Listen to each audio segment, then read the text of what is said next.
Magdalena Musiał-Karg, and I have a pleasure to chair today's roundtable on backsliding of democracy in the world, challenges, solutions for restoring democratic standards. And I would like to introduce our great speakers. Let me start with Professor Izabela Kapsa, who is Associate Professor at the Faculty of Political Science and Administration of the University of Kazimierz Wielki in Bydgoszcz. Professor Kapsa specializes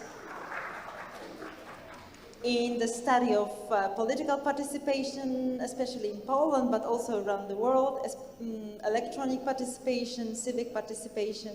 Her research interests also include political preferences, also voting methods, and research in these areas. The second speaker is Professor Aleks Szczerbiak from Sussex University.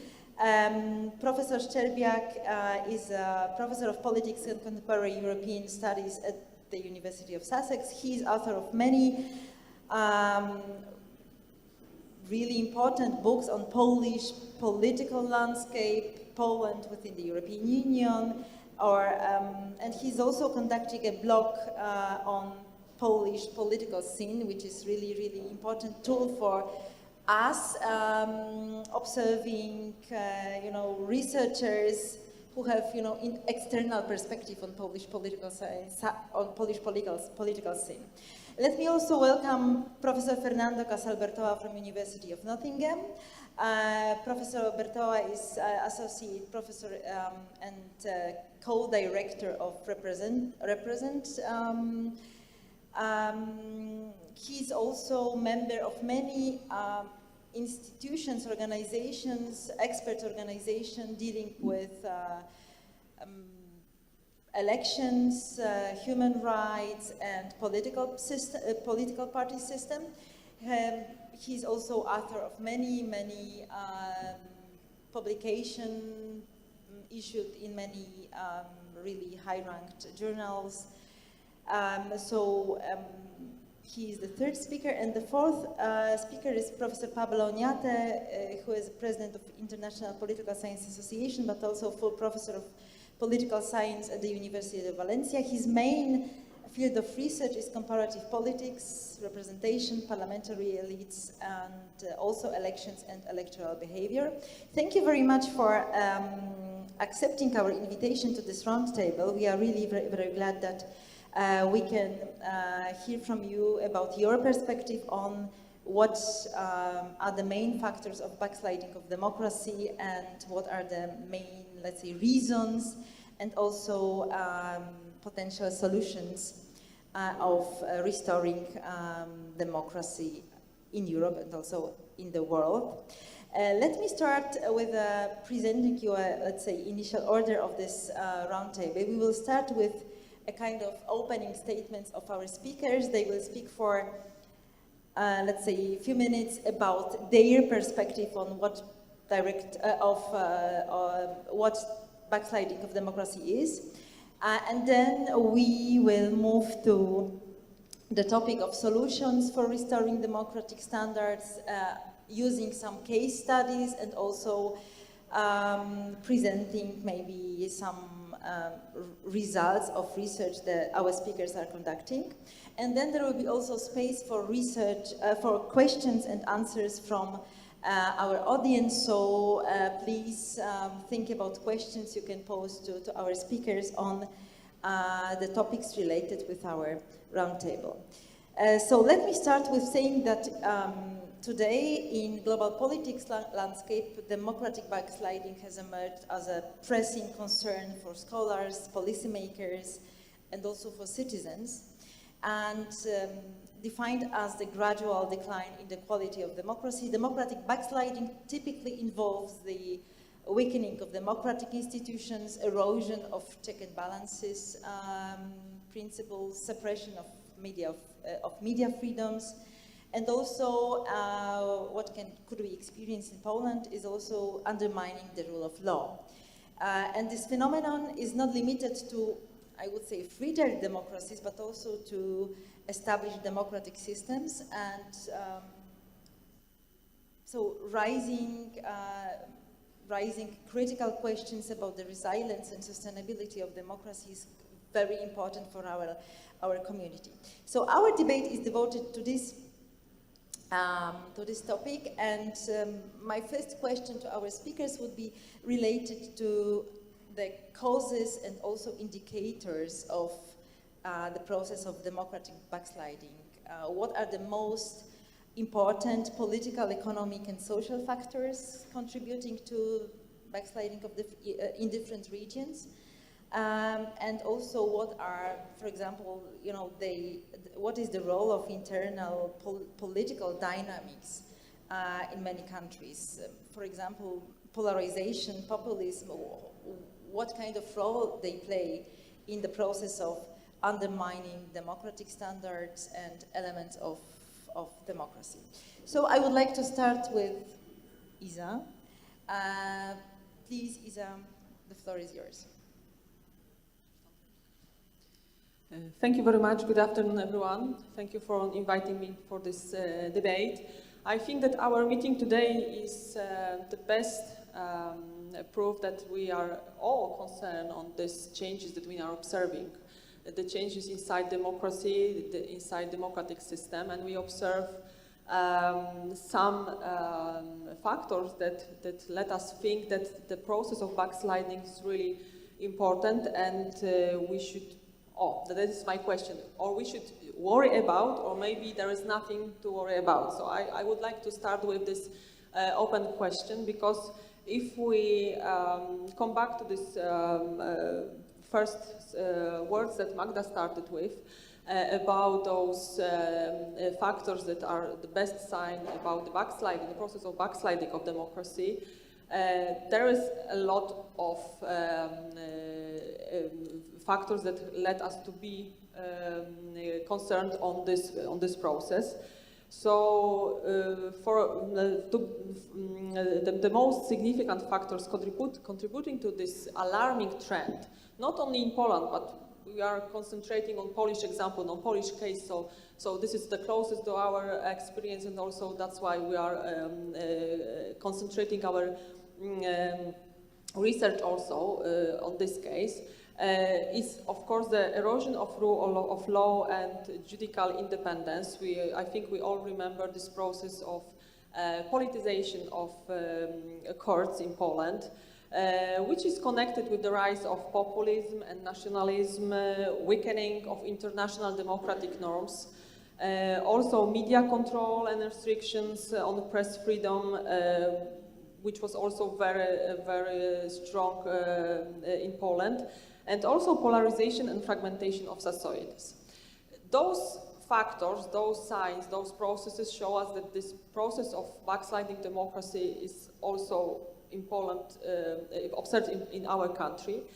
But for a while I would like to stop on some kind of historical view on these processes, not only in Poland but also in some other countries. But maybe there is nothing to worry about regarding this process.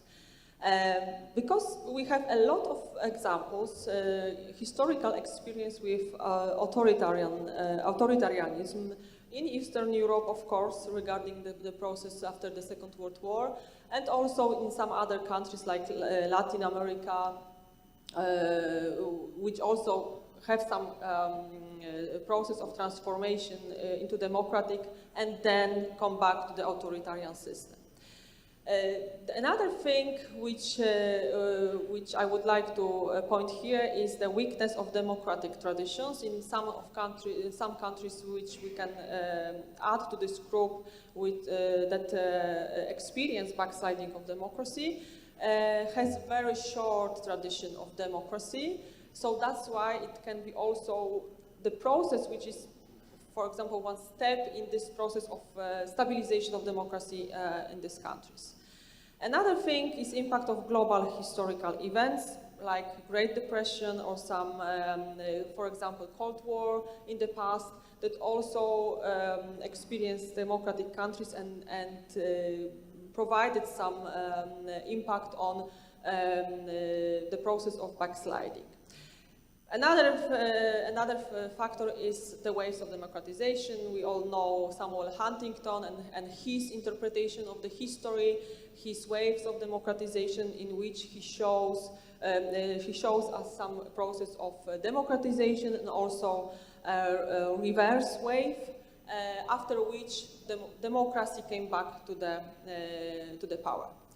And the last thing that I wanted to concentrate on is intergenerational transmission of authoritarianism and political attitudes, which is connected with something that comes from interdisciplinary view of this process. It's not concentrated only on changes that are made in the political system, political decision, the regulation of law, but which is something more inside the mental of the societies, inside something which is difficult to research, but we can also observe it. I mean the role of emotion. I mean the role of some kind of attitudes that are provided from generation to generation, and in some regular or not processes, they can be observed in the form of authoritarianism or backsliding of democracy.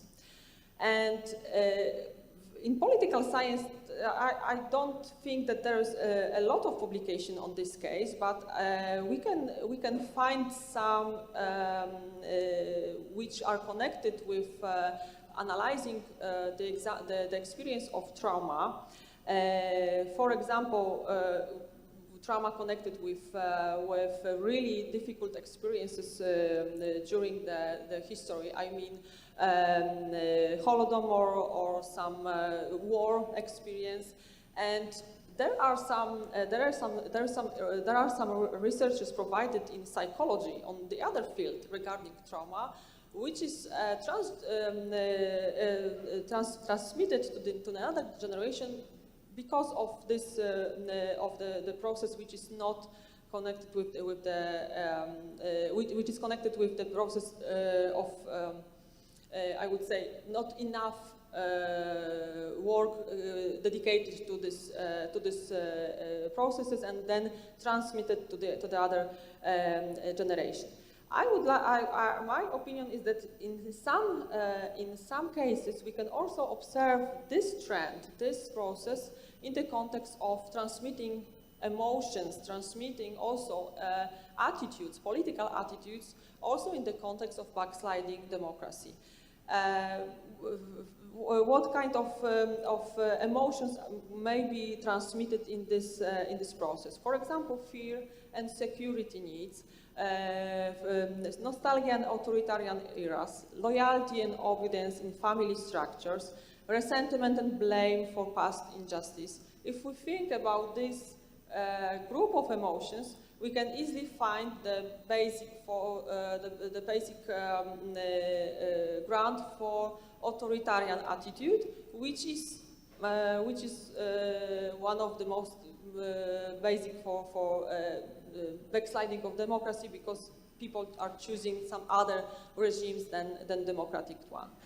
Nowadays, I have the impression that nowadays also the important role in this process is played by technology, because the digital technology also play important role in transmitting or maybe widespreading the emotions or emotional communications, messages which are popularized among the internet users. This is something which was analyzed also by sociologists who found the process, the trend which they called information bubbles, which says that we are reading the information, the messages that are connected with our opinions, our emotions, because we don't like to be confronted with some other opinions. And that's why if we share some opinions, some messages with other people, usually they are with the same opinions that ours. So in this context, I also see the big role of technology in popularizing and also making stronger the multiplying the emotions that are started with in the context of also backsliding democracy and also those citizens who want to find some people that are similar to them also in this context. So if we see this like the process which is happening in the past, and we also know the results in many countries, we could see that the trend into democratic one is positive. It makes us more optimistic. Of course, it doesn't happen by itself. There is a big role in open discussion about those processes, and also I think the big role is also regarding the impact on societies from the governments, the politicians, but also from the grassroots and also from the social organization. So the first conclusion from this my opening statement, I would say, is that we could observe some circumstances in the past that let us think that under certain circumstances in many countries, every society, or almost every society, is capable of turning away from democracy from many reasons. But there is also the optimistic thing that it is also possible to change this trend into democratic one. So this is, for now, that's all from me. Thank you. Thank you very much, Isa. And now I would like to move to Pablo Oñate. Pablo, you are an expert in comparative politics. You're dealing with representation, parliamentary elites, and also electoral behavior. So what is, according to your opinion, the most important cause, also indicator, and maybe consequence of backsliding democracy from a bit wider perspective? Thank you, Magda, and thank you for inviting me and allowing me to participate in this round table. Well, I think that it's clear that we are witnessing a democratic backsliding worldwide. Many, many countries, in many democracies, very well consolidated and institutionalized democracies, we are witnessing a democratic backsliding.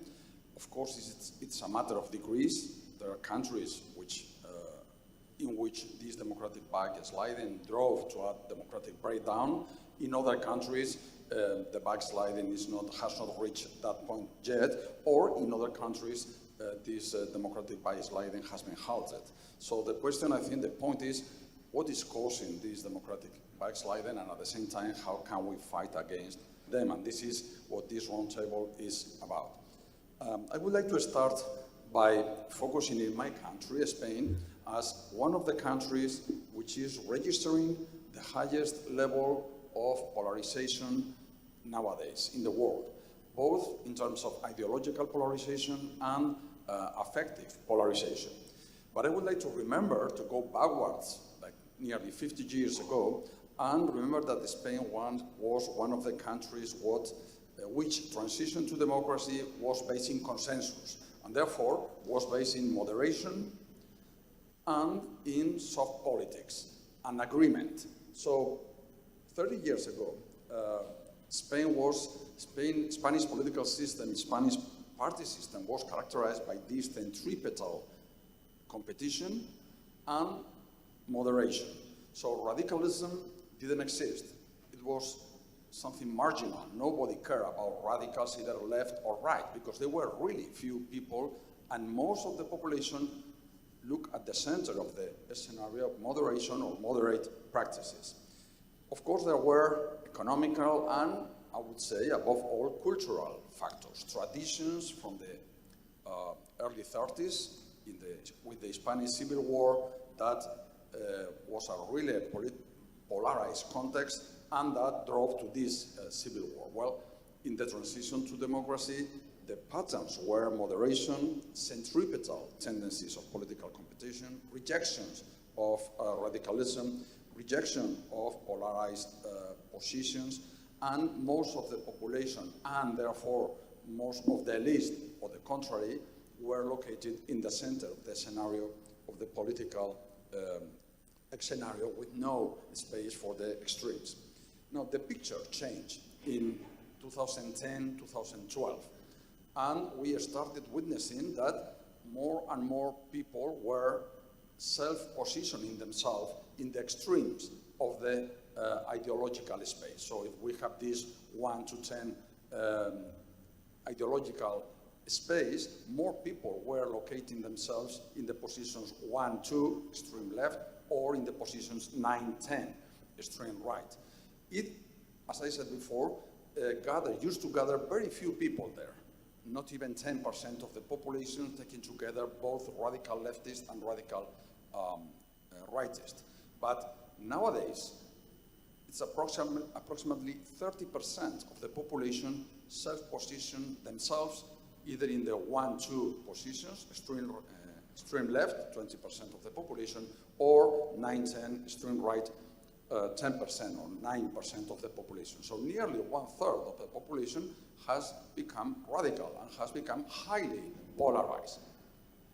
When analyzing under a comparative perspective the levels of affective polarization in Spain, Spain appears as one of the countries which reaches higher levels of affective polarization. That is, how citizens feel about other citizens in the other side of the political spectrum.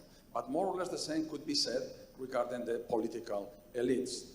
So basically, when that started to happen, that was the early 2010, 2011, what we were having in the country was the heavy consequences of the financial crisis initiated in 2000, with heavy consequences for Spain. Spain was really affected, the Spanish economy was really affected by this crisis. That was not only a financial crisis or an economical crisis, it became a multiple crisis for the country, affecting many areas. And this situation really damaged the living conditions of large parts of the population. So secondly, many people, there were already in those years people who had not lived the Spanish transition to democracy, but there were quite a number of cohorts which had started living in this kind of welfare context. So they were giving democracy for granted, welfare for granted, and they were really critical with the system without paying attention to the consequences that were there in the 30s, these polarization consequences. And in the third term, of course, there were also the consequences of the globalization, the negative consequence of globalization in terms of increased uncertainty for many parts of the population who were almost or had already lost their jobs or were close to lose their jobs and therefore go into wrong or really bad economic living conditions.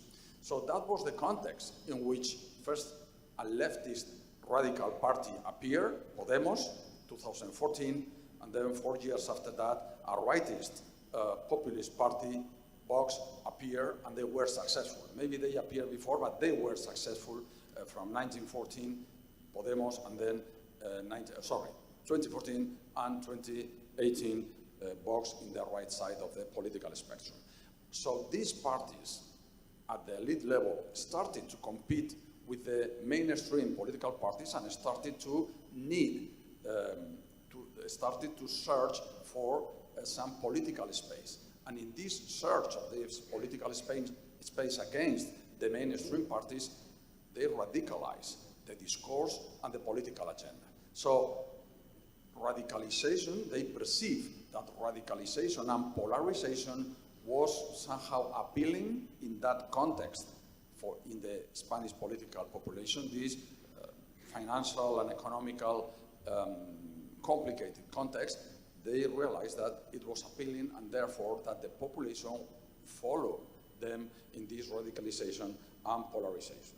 So these parties started to define the political discourse and the political agenda, and the mainstream parties, the two big traditional mainstream parties, lost control, let's say, of the situation and started to compete in this radicalized context.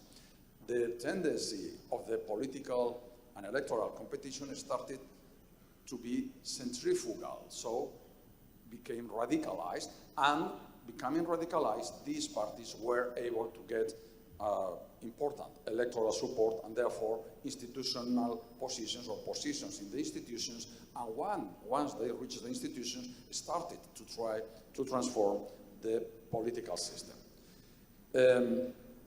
Together with this radicalization and polarization of the political spectrum, they started to develop intolerant attitudes towards their opponents. So their political opponents became democratic enemies without morals or against moral concerns, and they were presenting the political democratic enemies as a threat for the democratic system, as a threat for the traditional way of living in this context, and therefore they started to foster intolerant attitudes in the population as long as these intolerant attitudes were addressed to these other enemies in the other side of the political spectrum.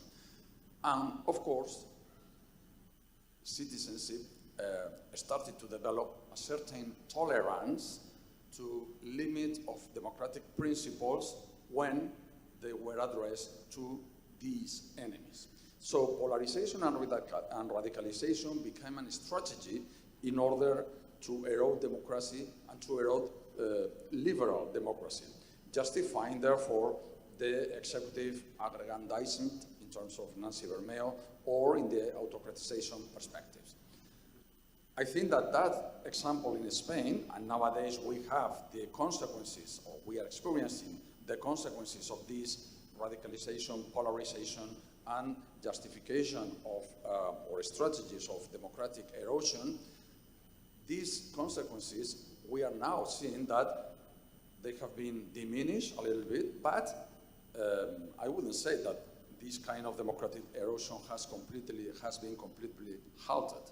I think that there are some tendencies that could drive a well-consolidated democracy like Spain to democratic breakdown, or at least to democratic uncertainties. I think that, of course, there are factors that could foster the resistance and the resilience to this polarization and democratic backsliding, but probably we will keep these other elements for the second part of the conversation. For the time being, I think that I would stop there, Magda. Thank you. Thank you very much. Thank you very much, Pablo. And now I'd like to go to Fernando Casal Bértoa, who is an expert in political party systems, political parties. And my question is, of course, related to these causes, indicator, consequences. But also I would like to ask you, how do different contexts related with political party systems influence the vulnerability of democracies to backsliding? What do you think about this? So I think that before going into this specific issue, it's important to take into account. I was thinking today when I was preparing my talk about how important this problem is. You know, the rising populism, democratic backsliding. I think that this is a storm that is becoming a hurricane, and that needs to be, treated properly. And for that, this is in connection with the context that you were talking about. I think that I was thinking today, for example, a very basic rule of thumb: how long it takes for a democracy that is backsliding to collapse, right? And I was thinking that on average it's about 8 years. If you look at the cases of Venezuela, Hungary, Turkey, India, Mexico nowadays is in the 8th year after AMLO took over.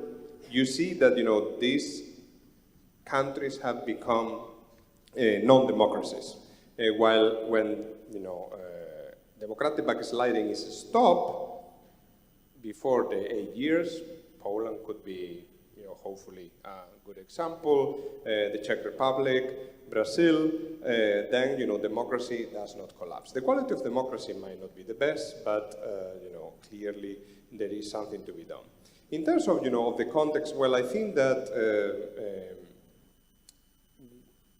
the main problem that you can find in democratic backsliding is when elites adopt a populist discourse, or when elites think that they can combat populism by adopting the same means and arms. In this sense, for example, I am very much with Larry Bartels, who just published a very, very good book that I had the opportunity to review for the Journal of Common and Market Studies, that, democracy, the title of the book is Democracy Erodes from Above, right? And without, contradicting what Pablo said, and I know the Spanish case also well, and I agree with his analysis, but in comparative perspective, what he finds, taking into consideration the context from the demand side, he finds that, for example, the economic crisis and the sentiments toward the welfare state, or towards immigration, even the European Union, and also the rise in populist sentiment were not a reason or a cause for democratic backsliding. It was when political parties that took over the government decided to apply illiberal policies and positions. And he has the two main cases of Hungary and Poland. Nobody voted for peace to take over the Constitutional Court. Nobody really voted for Orban to change the constitution, the electoral system, the Supreme Court, everything. In Spain, I would say, nobody voted for Pedro Sanchez to pass the amnesty law. When he went to the elections, well, clearly, the Socialist Party was against, the amnesty law, right? So in this way, he thinks that democracy erodes from above, and this is the context where this is placed. Where I differ a bit from Larry Bartels is that I think that it is when traditional political parties stop being representative, when they stop being accountable, when they simply, what Peter Mayer called, withdrew from the electoral arena, they become like the ostrich that hides their head on the floor and ignore all the problems that are around. So we could even use they cartelize.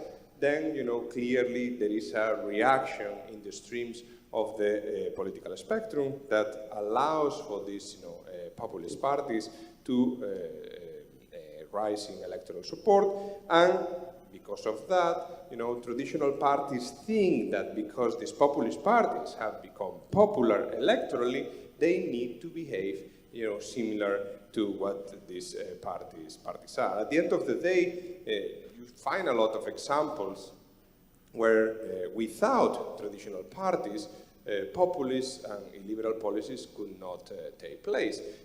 Not only historically, I mean, one could not think of, for example, Mussolini without the Liberal Party in Italy. One could not think of Hitler without the support, for example, of the German Nationalist People's Party. One cannot think of Brexit without the collaboration of the Conservative Party. And of course, one cannot think of Trump without, the Republican Party. I think that, traditional political parties have an important role in stopping, these kind of populist tendencies. I mean, and when you read, Levitsky and Ziblatt how democracies die, and the responsibility of American parties on the rise of people like Sanders or Trump, to put some examples. I think it is, it is very, very clear. So the context is when political parties stop functioning as proper linkages between the government and the voters, is when you have, the possibility of these populist parties to rise electorally and get into government, and of course, take over the state and change the judicial system, the educative system, the media system, etc. So I think, in this sense, it is traditional political parties that need to be blamed for this democratic backsliding. And I think that also, for example, in terms of polarization, it is clear that it is populist parties and traditional political parties that are to be blamed for this polarization. Pablo was mentioning about how in Spain things change from a society that was based on consensus, on moderation, towards currently very polarized ideologically and effectively. And I think that in Spain, traditional political parties are to be blamed. We all remember, when Zapatero came on TV and with his open mic, he was saying, well, it is important for us that we keep the tension, right? When Rajoy, the leader of the Conservative Party, decided that he didn't care about representing the different factions of the party, and he said, well, the Christian Democrats, the Conservatives, they can go and found their own party, and then you have Vox. So not to talk, of course, about the current policies of the Prime Minister and the colligation with the representatives of the terrorist movement ETA, with the representatives of those political parties that were supporting unconstitutionally the independence of Catalonia. I mean, at the end of the day, the Spanish government nowadays is the only country in Europe that has communists, real communists in government, right? So when you have this type of alliances, then what you create is this type of polarization. I think in Poland also the same. I believe that from 2005, but especially from 2015, the society, at least the society, I come to Poland very often, the society was not polarized. It was polarized from above. So in this sense, political parties have a lot to be blamed for. And in this sense, I think that they are the main defenders against democratic backsliding, and when the context favors their egoism in order to use polarization for the electoral purposes, then this is when you get the situations that you have currently in Poland, Hungary, Spain, and in many others. And I think I will stop here. Thank you very much. Thank you very much, Fernando. And now I would like to ask Aleks Szczerbiak about his view on, especially Polish politics. You are dealing with law and justice strategies, also of justification of their activities in, let's say, field of cementing institutions, decreasing the quality of democracy in Poland.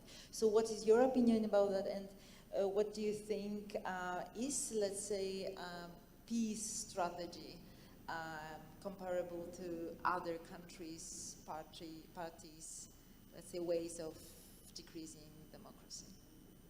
Okay, thank you very much. Can I take this opportunity also to thank the organisers for inviting me to this conference. It's great to see. I started as a political scientist in the 1990s, and it's great to see Polish political science developing into such an impressive gathering. 700 people is really gratifying. It's also really, as somebody who observes and comments upon Polish politics in the UK, it's also really nice to have an opportunity to share my ideas and thinking with people who are actually on the ground and actually know what they're talking about, and a bit daunting as well. But I'll do my best. The question of democratic backsliding. So I think this problem originally arose, I think the term that was originally used was democratic reversal. And when this sort of started cropping up in the academic literature, basically what you had were political scientists identifying different trajectories which post-communist states were taking. And they were trying to look at why certain countries, which appeared to be initially becoming democratic, then seemed to revert to kind of authoritarianism. So we were looking like countries like Belarus and Russia. And I think when it sort of focused on that literature was sort of relatively unproblematic, really. Apart from sort of great defenders of those countries, there weren't really people who kind of argued with this. I think more recently, it's shifted to look at Poland, obviously, and Hungary, but also countries like Bulgaria, Serbia, Slovakia under Robert Fico, the Czech Republic under Andrej Babiš. Some people argued this was an example of democratic backsliding. And the focus started to go on issues like the politicization of the judiciary, and the public administration, public broadcasting, the restrictions on the rights of certain groups, the rule of law people talked about a lot. I suppose in a nutshell, really, it was about people alleged to be using state resources for political ends. And I actually have some real problems with this literature and real kind of misgivings. And I think it's my contribution to this. It might be useful if I kind of shared them with you and see what you thought about them. Essentially, I think there are 5 problems that I've got with the democratic backsliding literature. The first one is a problem of objective definition and measurement. I mean, some of these things are just difficult to measure objectively. An independent judiciary, a non-political civil service, the rule of law. These are quite vague concepts in many ways. I mean, at one time, people used to draw a distinction between what they call procedural democracy and the more kind of qualitative aspects of democracy. So things like kind of rights, whereas procedures would be, the kind of laws that were in place, the way institutions operated. But even that, I think, is not that simple. I mean, let's take a concept like elections, okay? So, I mean, if somebody gives up power after losing an election, I mean, that's a hard way that you can sort of measure whether a country's democratic or not. But what about if they don't give up power but don't accept the result? Okay, so like Hillary Clinton's supporters didn't accept the result in 2016. Donald Trump's supporters, a lot of them, didn't accept the result in 2020. Law and Justice says, if the election was fair last year, we would have won it. Donald Tusk says, actually, Rafał Trzaskowski won the 2020 election, or he would have done if it had been fair. Okay, so, even sort of accepting the result of an election is becoming more problematic. Never mind defining what a free and fair election is. I mean, is a free and fair election count when one side vastly outspends the other side in an election campaign? I'm sure that Kamala Harris will vastly outspend Donald Trump in the American election campaign. Is that a free and fair election? Or when one side completely controls the media? Okay, is that a free and a fair election? So again, these things are part of the problem here is measurement and definition, objectively measuring these things. Very often, I think people make judgments about something like democratic backsliding because it's something that they feel intuitively, okay, rather than that they can necessarily measure objectively. My second problem with the backsliding literature is what I call mission drift. Now, the left, for example, has always criticised a lot of the kind of traditional indices of measuring democracy because it argues, for example, that they fail to take into account socio-economic outcomes or socio-economic rights. They argue people can't participate equally, okay, in a democracy if they've got different resources. So that's always been one of the kind of the criticisms of the way that democracy is traditionally measured by organisations like Freedom House.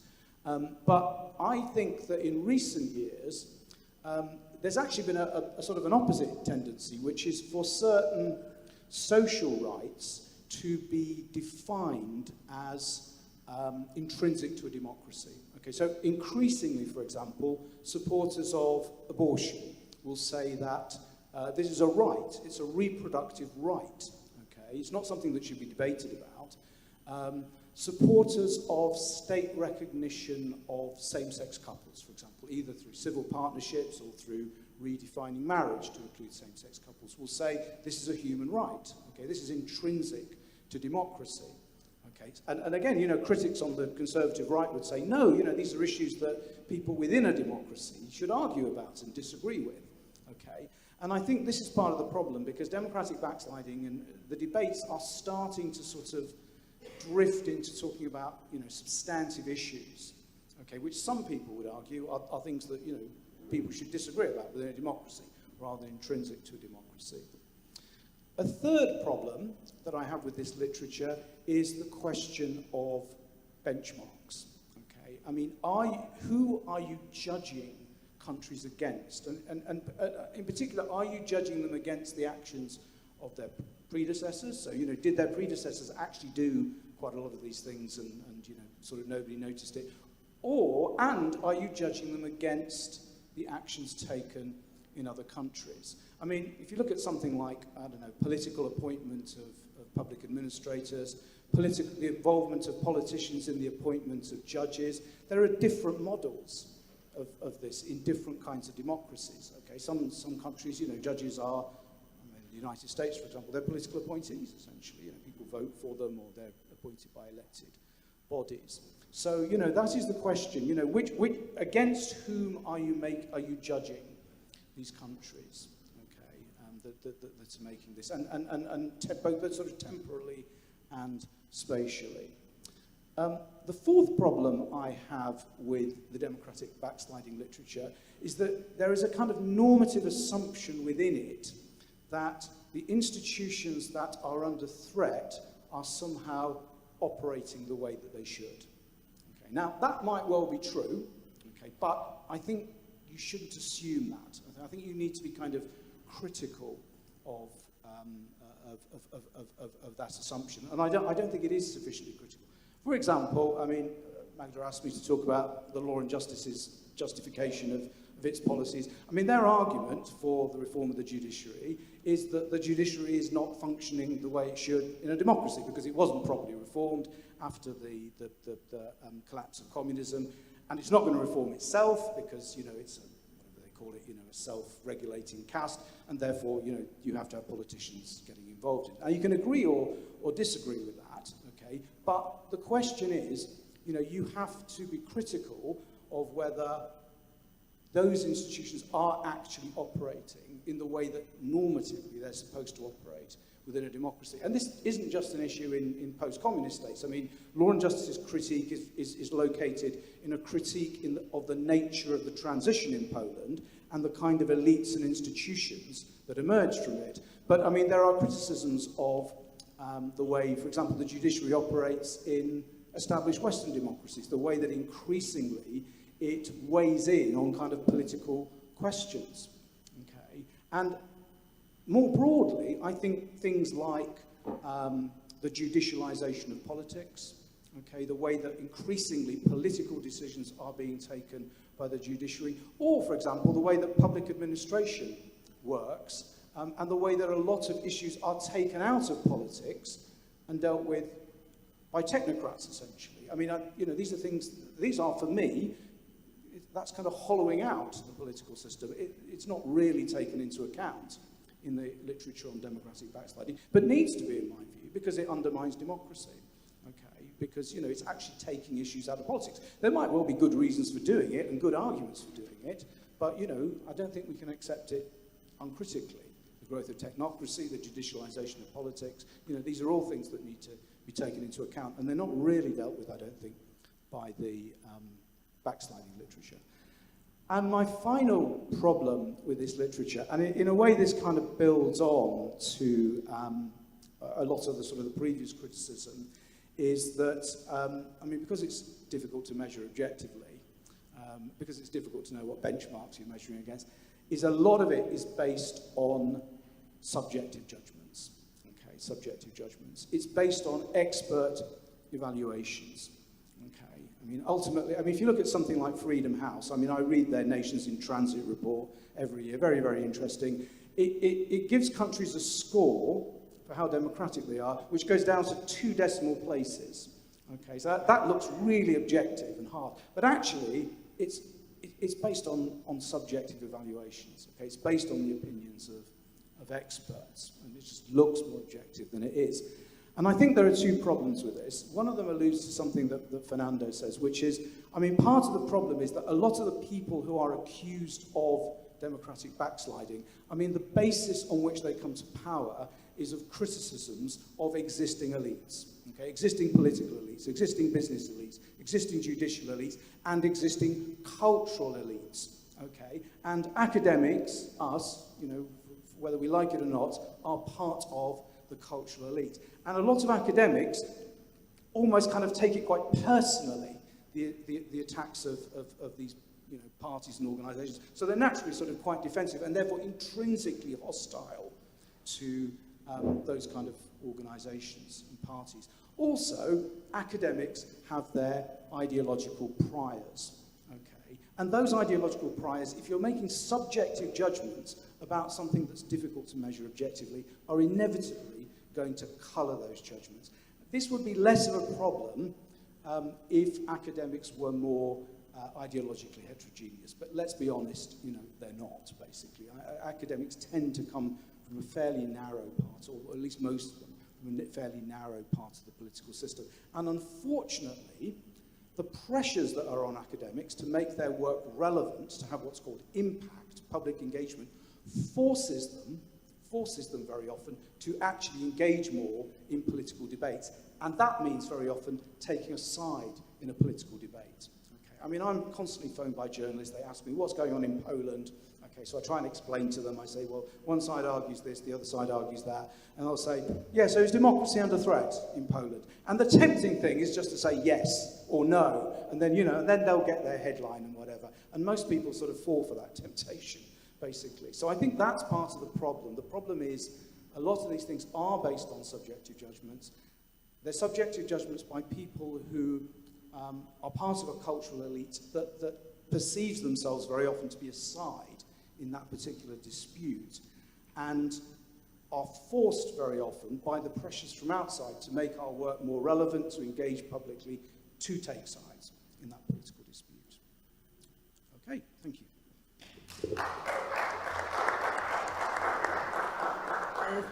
Thank you very much for your remarks about the most important indicators of backsliding of democracy and also consequences. And now I would like to say that nowadays, of course, countries such as Hungary or Poland have become emblematic of this backsliding trend, and where constitutional reforms, judicial independence, media pluralism have come under threat. And these cases, I would say, that prompt for a deeper examination of how political elites often using legal or electoral engineering mechanism can engineer democratic backsliding while being or maintaining a veneer of legitimacy. So my question is, what are, in this context, what are the main possible long-term consequences for countries which do not tackle the eroding of democracy? Because it is also, considered as a problem, and many countries try to do their best to somehow defend the democratic standards, the democratic safeguards, but sometimes it's really, really hard. Let's start this round with Pablo, please. Thank you, Magda.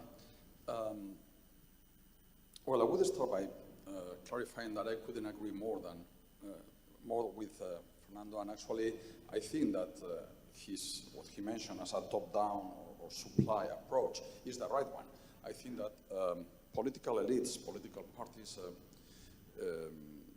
executive or prime minister are really good in identifying, perceiving the right context social context in which they can foster this kind of attitudes in the population, because afterwards, I think it's the spread attitudes in the population which is going to grant that they can go on with this democratic erosion. So the spreading of this kind of attitude in the population will guarantee that they can go on with these democratic limitations attitudes or democratic erosion attitudes, and therefore be able to become autocrats afterwards. And I think that the consequences, as the question that Marga was posting right now, the consequences in these political systems that they will have if they don't address this problem, or if this problem is not addressed correctly, and there are a lot of things that could be said on what Aleks was saying now regarding the literature and the problems of the literature of democratic backsliding. But I think that the consequences are visible out there. So these societies that don't address these problems, or that think that this problem is not that big or wouldn't have these kind of terrific consequences, are going to suffer this autocratization, at least for a long period of time. As I was saying before, I think that this tendency of these rulers, or these leaders who are trying to simplify the complex, multidimensional political competition into one-dimensional line or one-dimension strategy, simplifying the competition in this dimension, us versus them, and imagining that they have new collectivities, new identities, coherent, etc., and perceiving the opponent, the political opponent, as the enemies, and therefore fostering attitudes and fostering policies which tolerate democratic limitations or limitations on the way of democracy, limitations on democratic principles. I think that the consequences are really eventually a democratic breakdown. Institutions, of course, matters, and institutions, democratic institutions which are strong, create a better context in order to prevent or defend democracy, prevent democratic backsliding, or defend democracy from this kind of actions. But I think that at the same time it should be, as Levens and Luhrmann put it, in a combination, the right combination of different types of accountability. Dimensional accountability, so that's civil society and the media. Vertical accountability, so institutions, political parties and elections, so citizens voting against those incumbents which are ruling with these limitations on democracy, and at the same time horizontal accountability, so judiciary and legislative oversight on the executive and aggrandizement. But still, of course, we don't know if these leaders or if these institutions or if these social actors are going to share or not this kind of liberal democratic attitudes. So we don't know whether they are playing a role for or against democracy and democratic resilience. So I think that at the end of the day, the point is whether institutions, social actors, and citizens are really aware of this problem, see the consequences, the potential consequences for democracy, and therefore whether they react or not. We were talking a while ago during lunchtime with Jesus Tobar, the reform that was approved on Sunday in Mexico in order to reform the whole judiciary.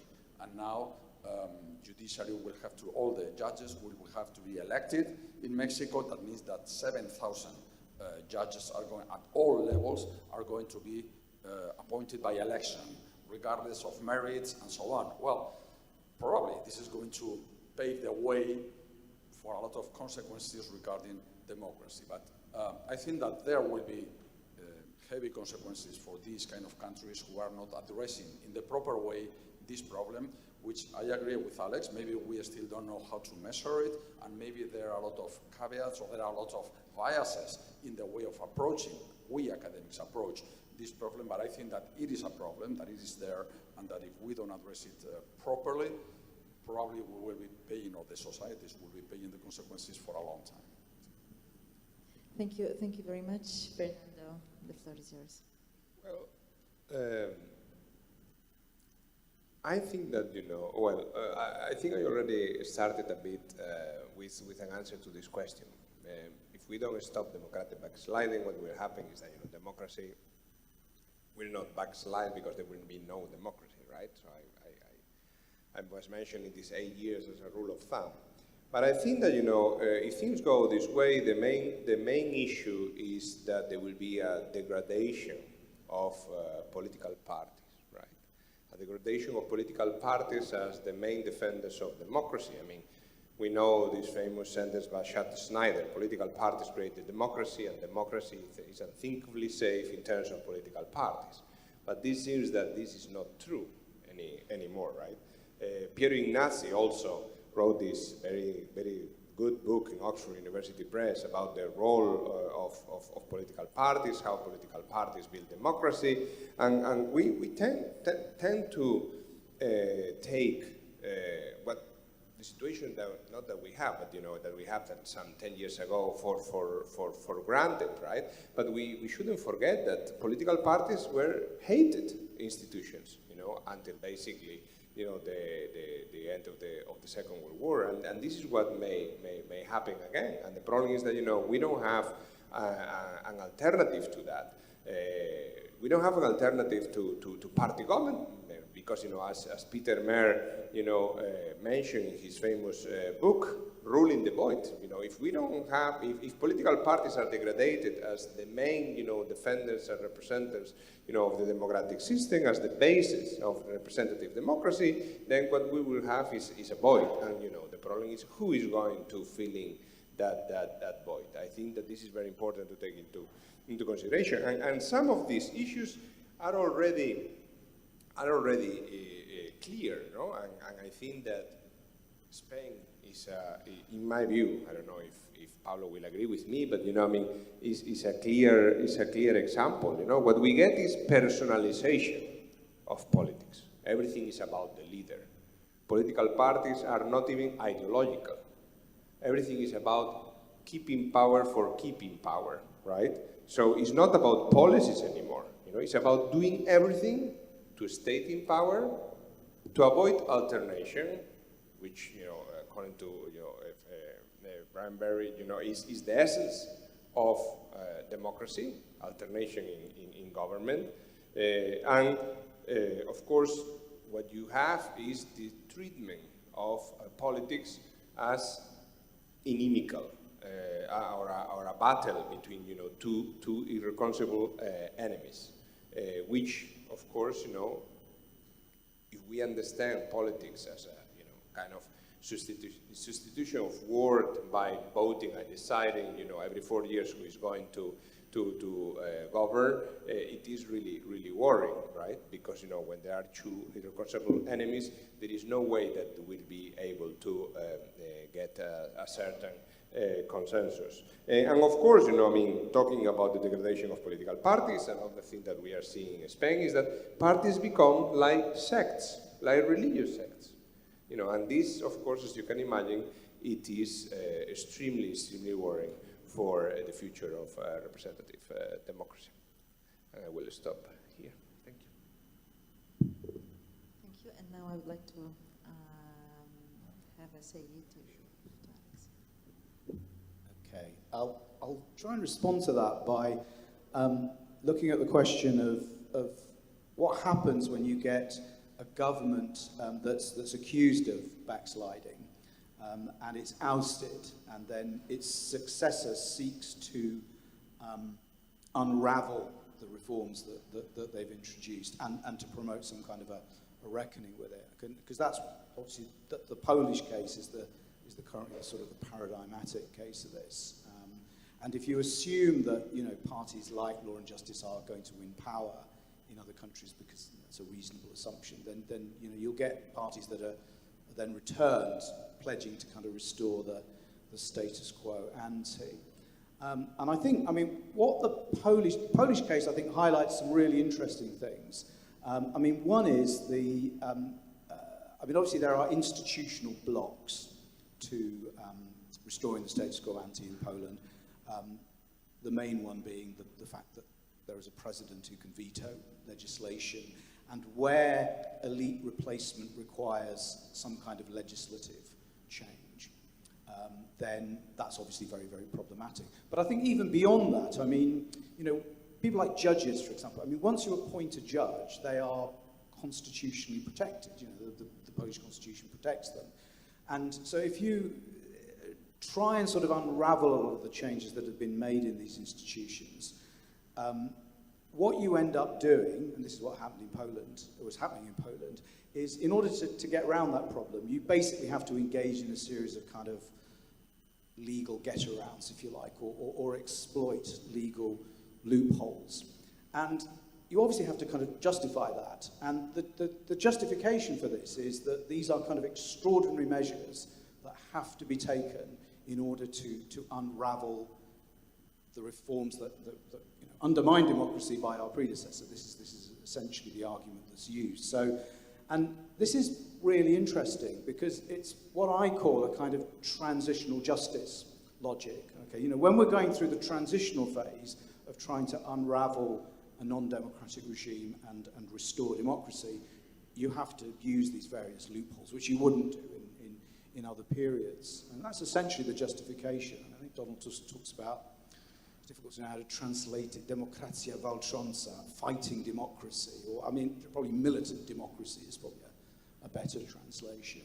And in some senses, it's fine because, you know, most of his supporters accept that. Most of the Western opinion-forming media, as far as I can see, accept that. Most of the international institutions, the EU political establishment, the you know, United States administration, unless Donald Trump gets elected, has no problem. So politically, it isn't a problem. But the interesting thing about it for me is that it's exactly the same justification that was used by Law and Justice, and indeed others, for the reforms that they made. I mean, they said, you know, well, actually, we inherited this system which was rotten and had to be reformed, and therefore we had to take these extraordinary measures of politicians getting involved in, say, the appointment of judges, because, you know, that's what we have to do in order to unravel the distorted elites and institutions that emerged as a result of the transition. So it's very interesting because there are a lot of parallels between those two particular sets of arguments. The other thing that's interesting is, I mean, I think you're in danger of a kind of a bidding war, basically. I mean, I think basically parties need to accept that whatever they do to the other side, unless they think they're never going to lose power, okay, what they do to the other side, if the other side gets in, will do back to them, except worse. Okay, and Law and Justice, I think, for a long time operated on the assumption that they would never lose power. Okay, so, you know, the State Electoral Commission, construct it in a way that it reflects the parliamentary majority. That's fine as long as you've got a parliamentary majority, but as soon as you lose power, then, you know, it cuts the other way. They're going to use that majority against you. Okay, and I think, you know, and the current government needs to realise that unless they think they're going to hold power forever, which I don't think they will, Law and Justice, if it gets back in power, will do exactly the same thing to them, except more. Okay, so I think that's the problem. You know, you're going to get in that kind of spiral, and I think that, you know, it's a bit gloomy, but I think Poland is caught in that spiral. In terms of kind of undoing all of this and moving away from it, again, this is a bit gloomy, but I'm afraid I think this is realistic. I mean, the issue here is that I actually don't agree with the argument that polarization necessarily comes from the top down, because I think the polarization that you have in Poland and also in other countries reflects, A, there are real social bases of support for this, okay? 2, reflects really radical different views about the nature and the elites and institutions within that country. In Poland and in other post-communist states, it's to do with the nature of the elites and institutions that emerged from the transition. But in other, you know, in Western countries, it's about political groupings that simply don't accept the way that the elites and institutions operate, and feel that, you know, they're kind of stacked against the ordinary man, if you like. And that's a real difference, you know, and maps onto, as I say, real social bases of support, and in many cases, well, certainly in the Polish case, also real ideological differences about things like moral cultural issues, which people feel very, very emotive about.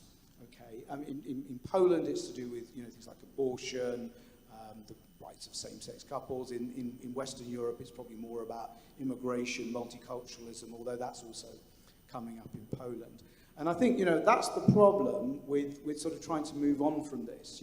It's a polarization that actually reflects real social divisions and is based on fundamentally different views about the nature of the elites and institutions in that country. And that's not an easy divide to kind of wish away.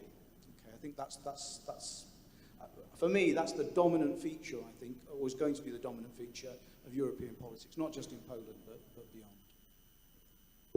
Okay, so I get the microphone, so I think this is the mic for the voice. So to be short, because I think that many things were discussed here, even if we imagine not the worst scenario, I think that the consequences of backsliding of democracy are quite serious, and we experience them now in Poland, because even this great mobilization of Polish voters in October last year and change the government, we can see how difficult it is to make a power according to the democratic rules with the regulation of law, which is completely changed by the previous government. So to this consequences of democratic backsliding, I would add, of course, the political instability, which, even if the government has changed, caused the making decision basing on the regulation of law, which is changed into undemocratic ones, or which is complicated by new institutions. For example, Constitutional Court, which blocks some decision or blocks some regulation making by the new parliament. It is difficult to be accorded to the democracy, because also the society is confused.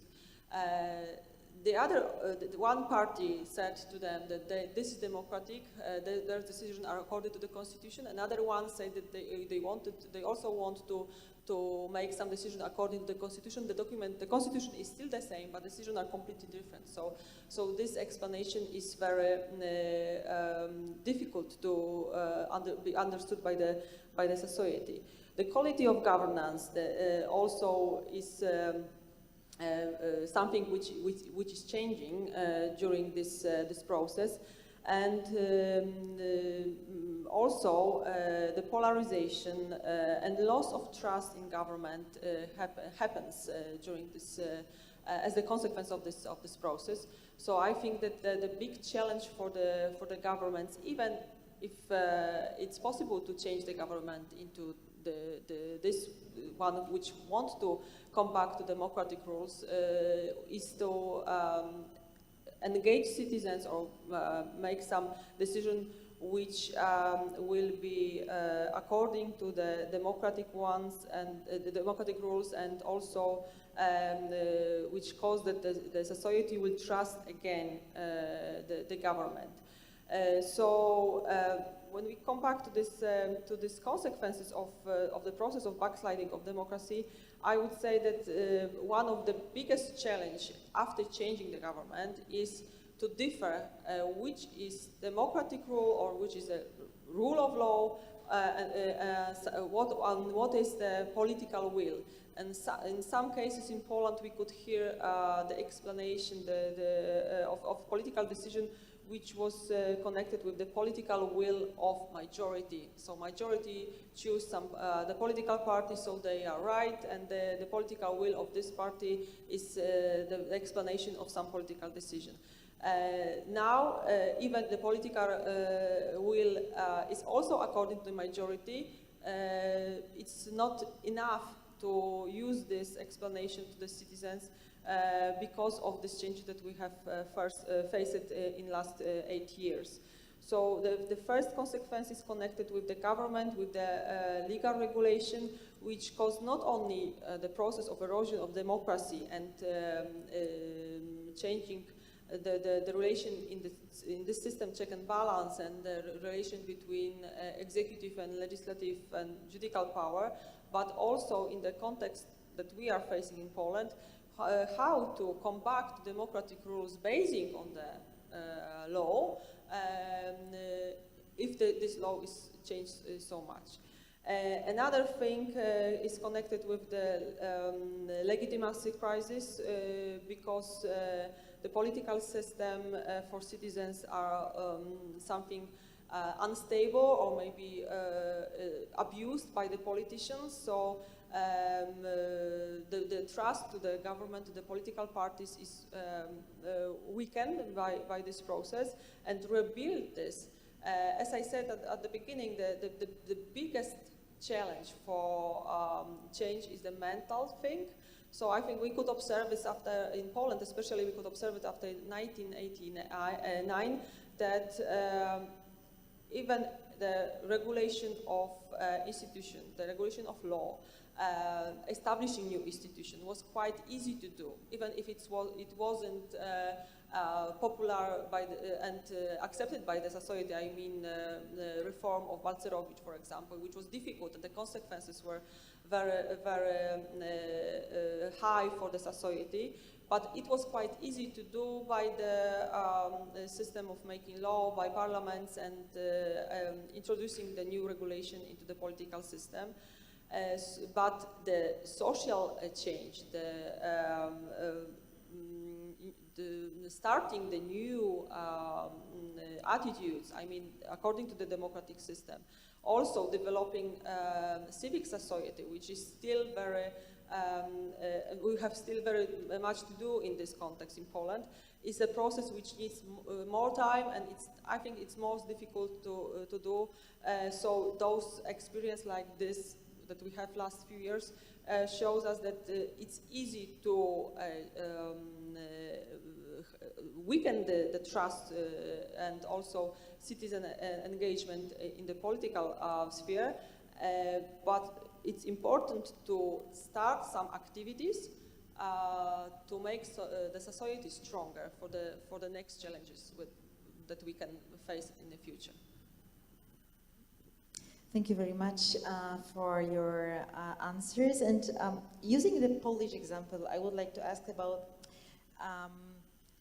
the scenarios, because the Polish examples show us that even after a victory of liberal camp, we may have really serious problems with reversing the undemocratic changes, with restoring democracy because of, I don't know, cemented institutions or head of state who is unwilling to the government, and he's torpedoing all the decisions made by the new government, even when they are accepted by the parliament. So is there any universal pattern, maybe like step-by-step scenario on how to fix,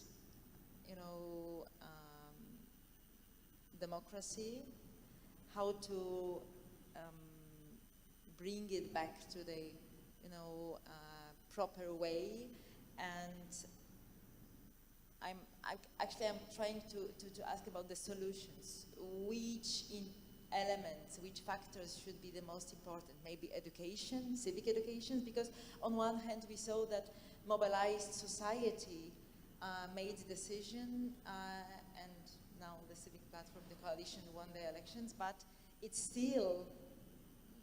generated also other problems. And maybe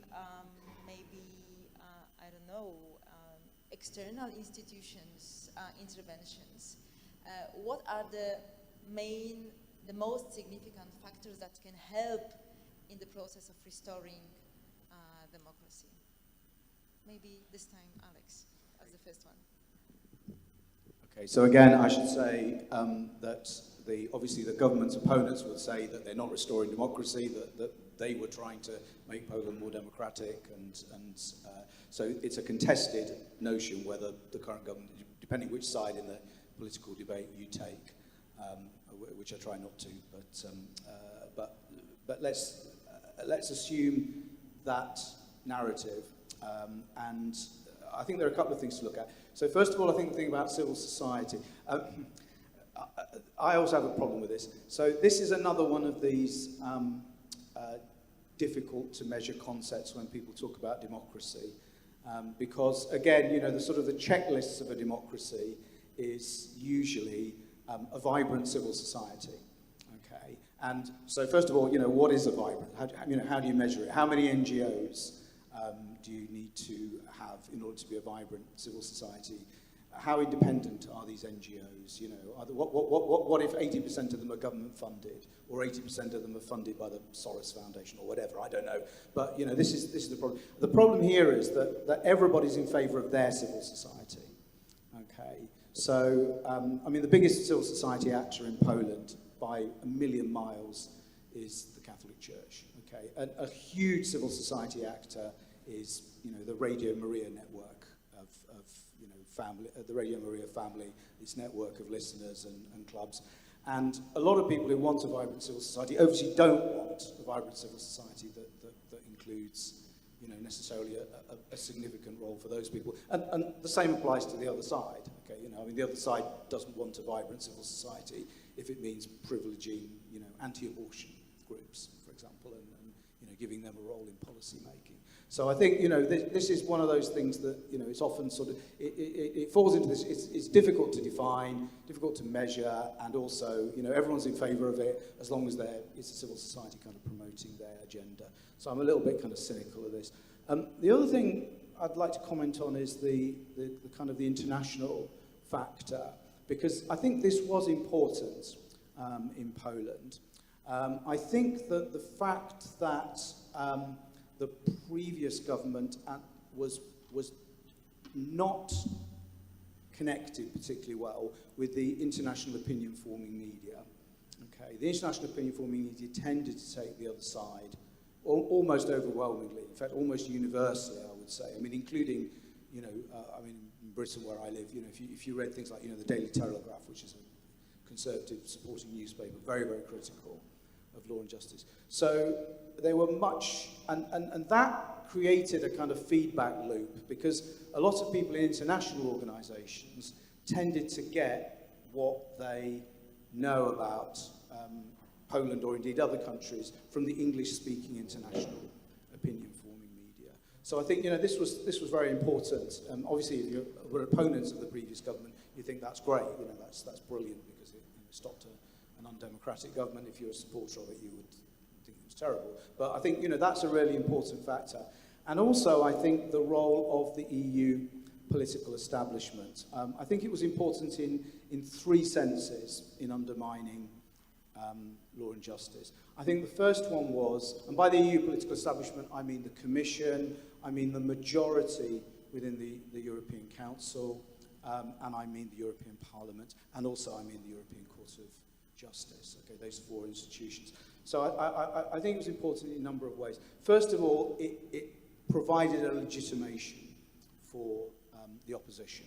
Okay, so it provided an echo internationally for the arguments that they were making. European Parliament resolutions, it's condemning the Polish government, the launching of the Article 7 procedure, the Commission questioning a lot of the actions of the government.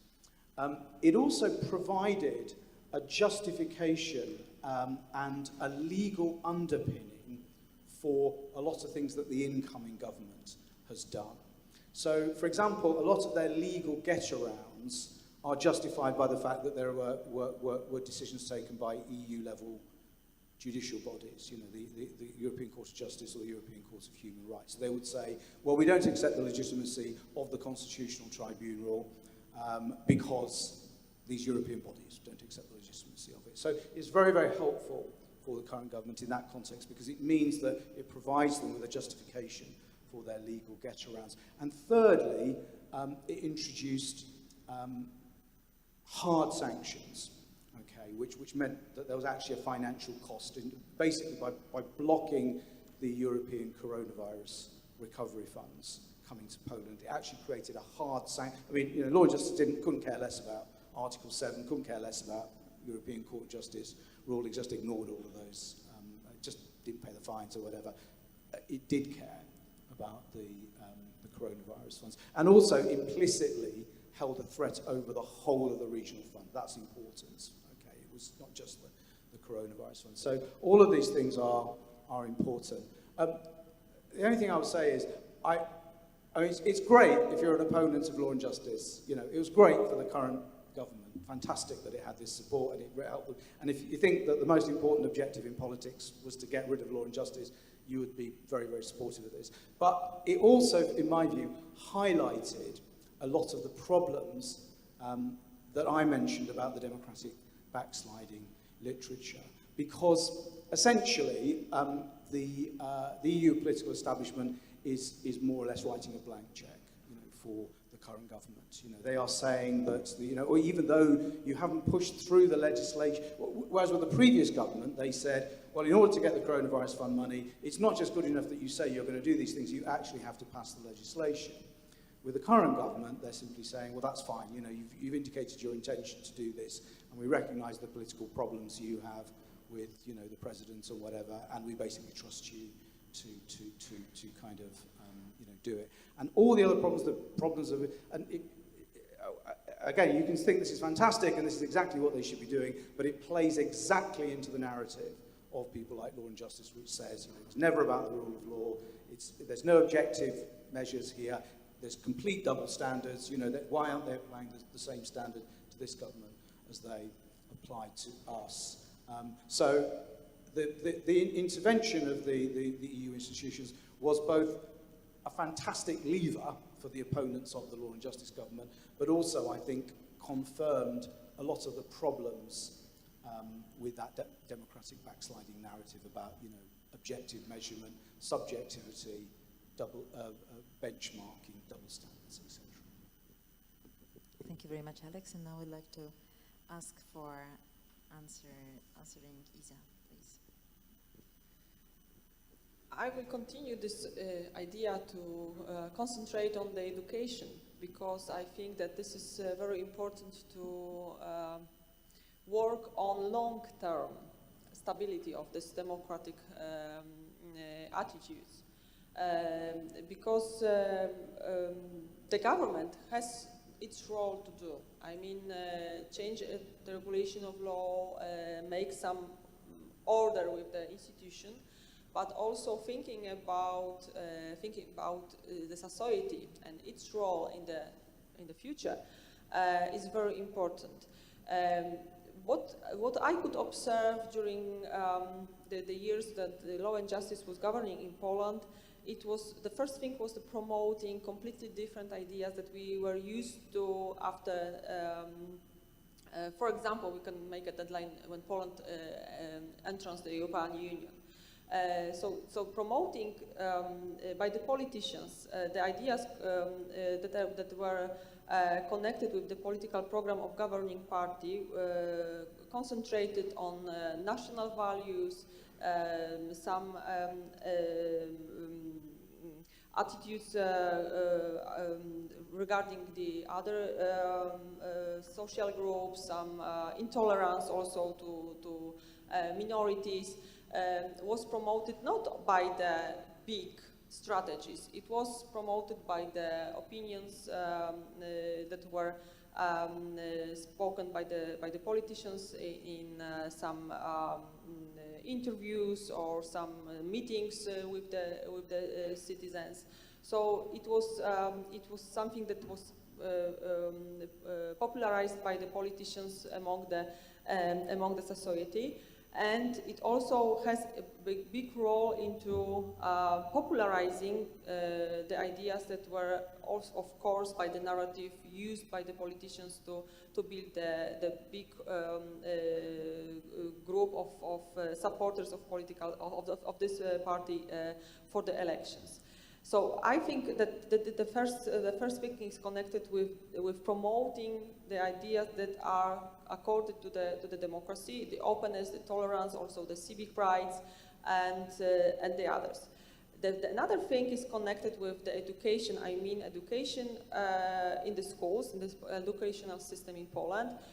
I think we remember one of the most important change in the schools regarding the civic education, which was introduced by Law and Justice, and changing the book also the name of the subject dedicated to history and contemporary times instead of civic education in the secondary schools. So it was also one of the decisions that makes a big influence on this educational system, which has also the consequences in the long-term perspective in promoting some values among the young people. Regarding this change, I have some story which is connected with my daughter, because she was asking me why those changes are introducing into the schools. She was starting, that was the last class in the primary school. She was learning civic education. And she was asking me regarding this change, also in the context of election at the school level. It was on the students' parliament election. And she was asking me about the task of this students' parliament, because she wanted to be a member of this parliament. So what are the tasks of this parliament for the students? And I had a big difficult to explain her what are the tasks for this parliament, because I know that some tasks are written in the regulations in the school, but the reality is completely different. So how to explain a young person who is willing to engage into the school life that being a part of this parliament is nothing to do. Yeah, it has no sense, in short. So I think that the big role of the government at the beginning, because the educational program is also the political decision, but also on the lowest level, the grassroots, by the teachers, by social organizations, by NGOs also, is to promote those the values that are important from the democratic point of view. Also at the very, very low level, yeah, from the for example, primary school, from the students' parliament, to show young people that it's really valuable that they engage in some kind of community, at the school, on local community, in some other places. But what happened in the last few years, it was showing that it doesn't matter if you want to be active in your community. Like the government ideas are more important here. So I think that the very important thing is to plan the educational system in the context of thinking about the next generation, that they will be responsible for the political decision, and their role will be also important here. And another thing, especially important for nowadays, which is connected with technology, is something which I think it's not only about the young generation, or also for older generation, but I think it's connected with critical thinking, because I think this time the technology is very big challenge to develop critical thinking. As I said, those informative bubbles also make some barrier for looking for the information, for verifying some information, and I would see also very big challenge for planning some strategy, also for the future, for developing democratic values and attitudes in the political context, also to develop those competences to verify the information, also critical thinking about those information that are presented by the politicians, but also those information that are founded or provided by algorithm in the internet that we are using every day in our everyday life.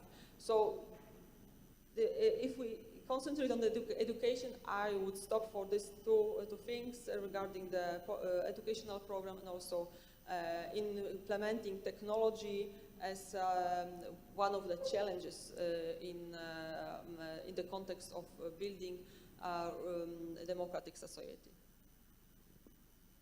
And now, Fernando, Casal, Bértoa, please. Well, my reflections come from, of course, it could be applied to the Polish experience, but also learning a lot from the Spanish, democratic transition. I think that I could work anywhere, I think.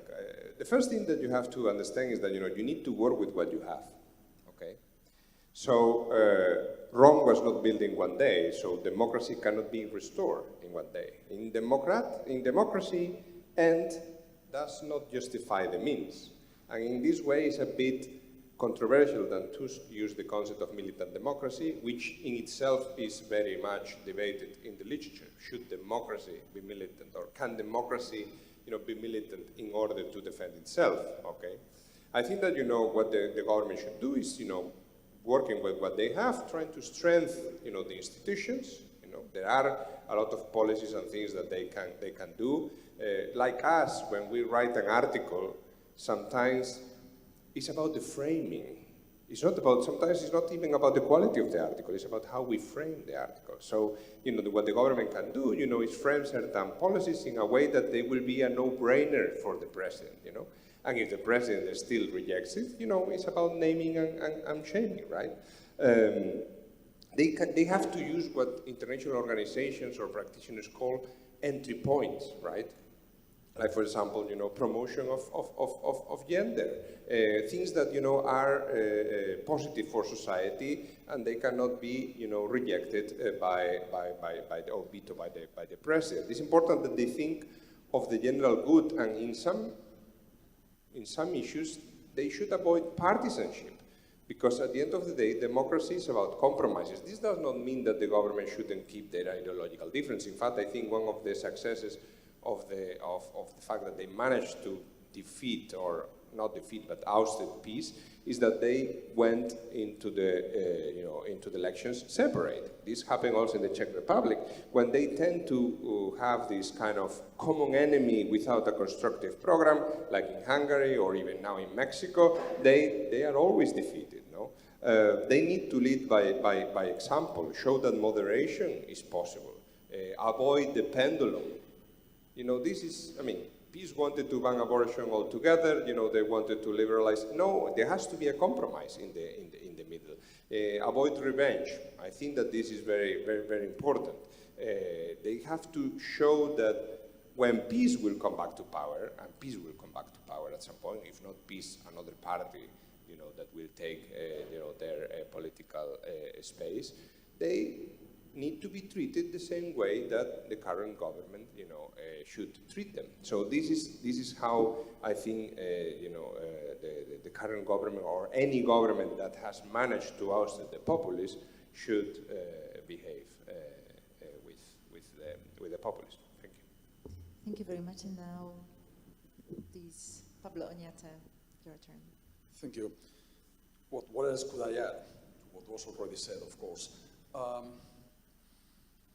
Well, I think that we have to take into account that those actors, institutions, social actors, civil society, media, individual citizens, of course, they could also work in both directions. So we tend to think that we can trust the judiciary to work on behalf of democracy and against autocrats or those who promote the democratic backsliding. And the same goes for citizens, and the same goes for civil society or the media.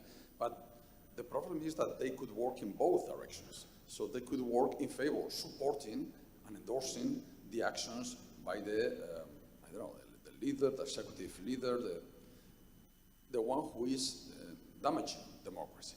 So, secondly, I think that we all know that democratic erosion and democratic backsliding advances with gradual changes. So again, there are in many occasions movements or actions taken by those who want to damage, to change democracy, which are not really perceived as attacks on democratic institutions, or which are addressed to limit or diminish or harm democratic institutions. So this is second problem, that we are never sure that there are clear changes, and then, I don't know, these actors really who could help democracy can react.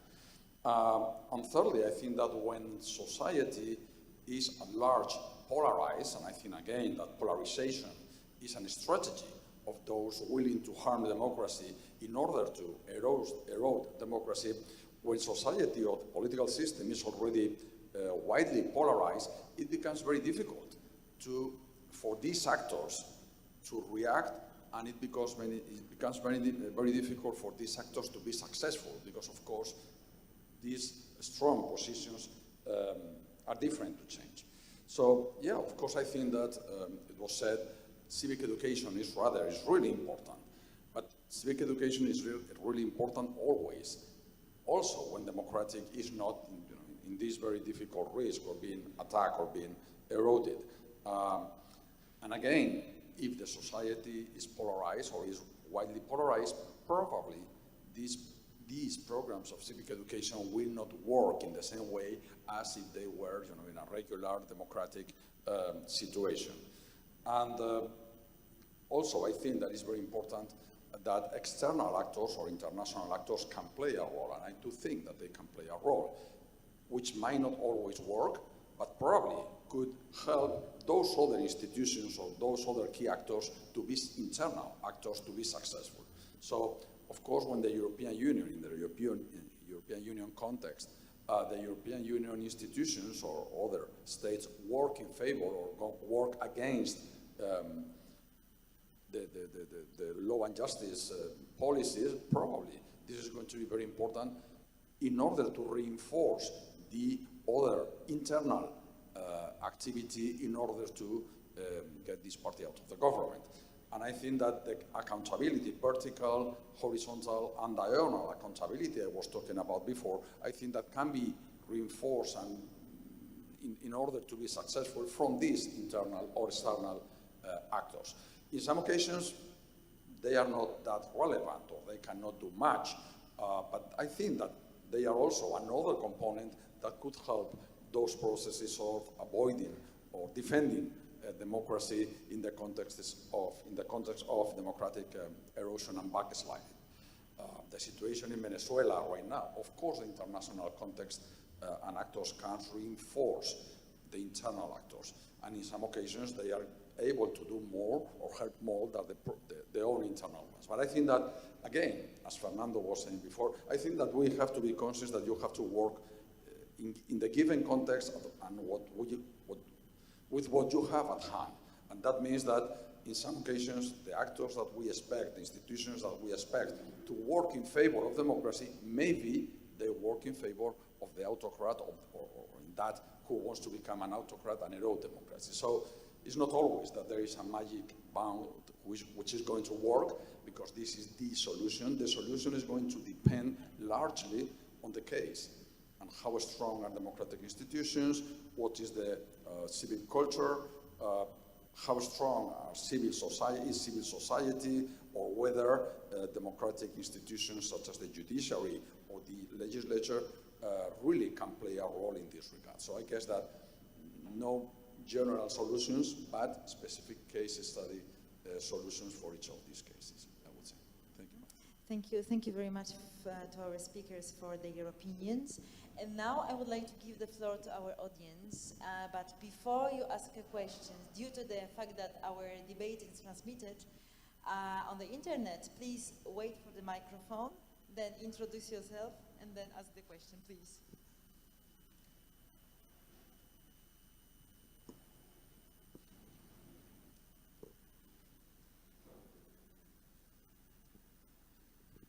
Janusz Palicki, Karnastal Wyszyński University in Warsaw. I have one question. You mentioned in your speeches about the populism, and we know from the Polish experiences as well during this migration crisis, 2015-2016, how the government was using this fear, using these migrants coming to Europe to be in power. and we know now that is big difference between demographic development between Africa and Europe. And we see now that these right wings, people, the parties from the right wings, they are using the subject of migrants, and they are building the fear, and they, in France, for example, this is one of the reasons that people are voting for them. What do you think? How do you see the future democracy and these right wings parties in the context of this populists using the immigrants coming to Europe? Sorry.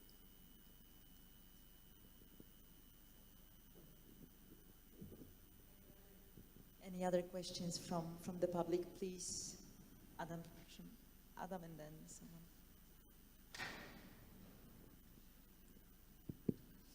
Adam Szymański, University of Warsaw. I would like to come back to the first question that was discussed on this roundtable. In political science debates, one of the central questions when we talk about the factors behind some political phenomena is this question, structure versus agency.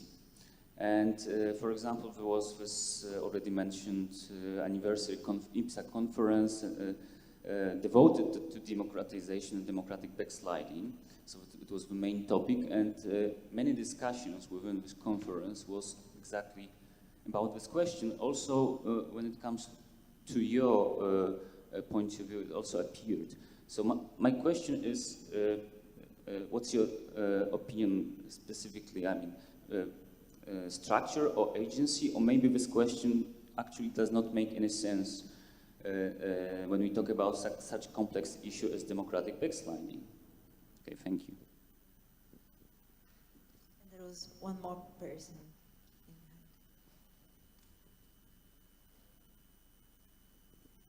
Thank you very much. Wojciech Agatek, University of Warsaw. My question is very simple, though it might be very difficult to answer. Namely, I would like to ask you to deliberate a bit on the possibilities of exporting the Polish experience to the West or to the entire world. Namely, some people look with admiration at what happened in Poland, that Tusk managed to win back. Okay. Now, in order to restore democracy, to stop backsliding, you have to win elections with someone who is accused of making the illiberal democracy. This is usually very difficult. So in order to do that, some people say you have to act the way they do, namely become populists themselves. I think Fernando spoke of this mostly. So my question is, do you think that the only way for the contemporary political parties of, say, liberal democratic tradition, when they fight those who are accused of democratic backsliding, is become populists themselves? Or do you see any other solution? So again, following what Fernando said, perhaps we talk about the failure of the mainstream parties, and the question is whether the only solution for them to restore, to become again credible, and to present the linkage between the voters and the parties is to act like populists. And then once the power is won back, go back to the normal, that is, try to act within the liberal limits. Thank you. Thank you very much. Are there any other? Oh, okay, the last one. Yes, thank you very much. Bartłomiej Różycki from Nicolaus Copernicus University in Toruń. I would like to address the comment of Professor Oñate at the very end that there's like no clear pattern whether European institutions can help in this democratic process or sometimes maybe a problem within it. And I would like to ask, do you think that in certain situations the European policies may act more as a fuel for the movements, political actors who are like the danger and provide risk for the democracy? Like, isn't it that some of these policies encourage them to run an agenda which is like openly anti-European and is in a particular way gaining some more audience and popularity? Thank you very much for all the questions. And now I would suggest that maybe let's try to answer for the general questions. So I think they were two, first one, and then I think that was to Fernando's and then to Pablo, if I may suggest. So, I don't know, Isa, Aleks? I can start.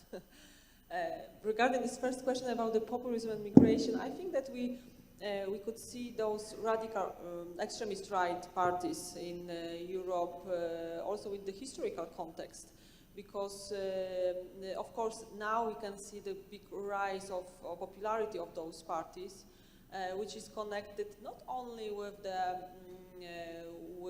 the ideas of right-wing parties, but it is also connected with some global processes.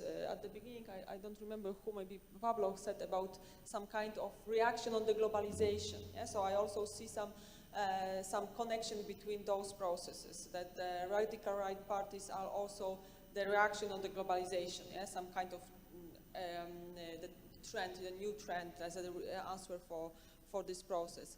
Another thing is that in Europe, especially in Europe, we had some examples after Second World War of extremist right parties that were also active on the political scene, and their popularity wasn't very weak in the comparison of contemporary situation. But because of the electoral system, they were blocked on the parliamentary levels in their countries. What we can observe now is also connected with some global processes, also with the situation of migration crisis and also maybe weaknesses of the global organization, institution that also have some challenges to face with. And I wouldn't see it, of course, that we can observe the activity and the popularity among these countries, but at the parliamentary levels, I don't see as big danger as we could say that they have the plan of change the policy. Of course, there is a relation between the populism and extremist right party, which is usable by them to build the popularity and to gain some votes in the countries, especially in those elections that they give them possibility to get more seats in the, for example, European Parliament, because, for example, France or Germany, which has some limitation connected with the electoral system, naturally block this popularity of these parties, not the popularity, representation of these parties in the national parliaments. So in this context, I would say that we could see the relation between populism and extremist right party in the past. Now there is more factors that work on some policies of this party, or maybe goals of these parties, that are used by them also in the context of building their supporters. Another thing is also connected with the technology. It was mentioned here that the parties are also using a mobile application for building the society, the community, concentrated among the ideas they are promoting. So it can be also used by them for building their supporters. So this is about this first question. I don't know if another one regarding the Polish case, yeah? It was also general, how Polish case can be also used by the other countries. I don't think that we have a lot of examples like Poland to be a good explanation for the situation, because in more countries it's is impossible to come back to democracy so fast as Poland did it. Yeah, so I don't think that the Polish case could be useful used by the other countries. But also, as I said previously, I think that this is a big challenge for the politicians, how to not to be populist in this reality which was created by the populists in the past. Yeah, it is a challenge for them. Okay, thank you very much. And now, Aleks. So I'll start by saying that I don't like or use the word populism. Okay, there are lots of reasons for this. I'm not going to go buy me a drink car or something afterwards and explain to you. But I mean, I don't find it particularly helpful. One of my best friends and my closest research collaborators is a chap called Paul Tacker, who's one of the world authorities on populism, and we just agree to differ on this. And I don't use it, but I actually think this literature is onto some of the key insights about what's happening in European politics. I just don't like the term. I'll talk about anti-establishment parties, I'll talk about radical right parties, right-wing conservative parties, but I don't use the term populism, but that's just me, okay? More substantively, I mean, the thing about the migration issue is the reason that parties like what are sometimes called populist, or I'd call radical right or right-wing conservative parties, the reason that this is such a powerful issue for them is because it means that they're able to address constituencies, many of whom were formerly attracted to the left, who would vote for social democratic, sometimes even radical left parties, who were people who are less well off, less well educated, and traditionally would vote for left-wing parties, feel economically insecure, okay, but also feel culturally insecure, okay, and they find immigration a threat to their cultural security. And the left largely doesn't address this. The left addresses the question of economic insecurity to a greater or lesser extent, but it doesn't address the question of cultural insecurity. Okay, and in Poland it's slightly different issues. It's about religiosity and attitudes towards moral cultural issues. In the West it tends to be about attitudes towards migration. So that's why that's such a powerful issue in my view, because it allows those parties to speak to the cultural insecurity which most of the left ignore, except for people like Sarah Wagenknecht, of course, the MAGA communists. On the structure and agency question, so it's very interesting. I think there's a bit of both going on here. I think that structurally, there is clearly this group of voters who, many of them previously voted for left-wing parties, are kind of less well off, feel culturally insecure, economically insecure. They're out there, they're available, okay, and can be mobilised. Sometimes the barriers towards mobilising their voters are structural, okay, so the main obstacle to the emergence of a strong radical right party in Britain, in my view, is the electoral system. Okay, if it wasn't for the electoral system, I think you would have an analogue to Law and Justice, French National Front, Fidesz or whatever. That would have emerged, and I think the British Conservative Party would have been pushed to one side. But it's also to do with agency. Okay, it's also to do with political entrepreneurs. Donald Trump realised there was a section of voters, that the Democrats had failed to address, that were ignoring their old, working class supporters in the Rust Belt, who felt very strongly about cultural insecurity issues like migration, and that were available. Okay, and no previous Republican had mobilised those voters.